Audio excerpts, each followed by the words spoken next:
In the wake of the 1995 Tokyo subway Sarin attack, the city faced a new test of urban resilience and emergency response.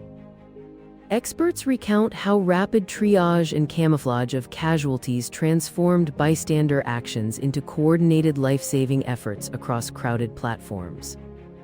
Tokyo policymakers overhauled transit security, upgraded sensor networks, and embedded doctors and police into rush-hour corridors.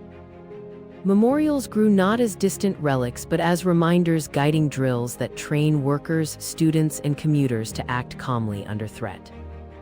Years later, the reforms shaped a safer urban life while reminding Japan of the fragility that lies beneath everyday commutes.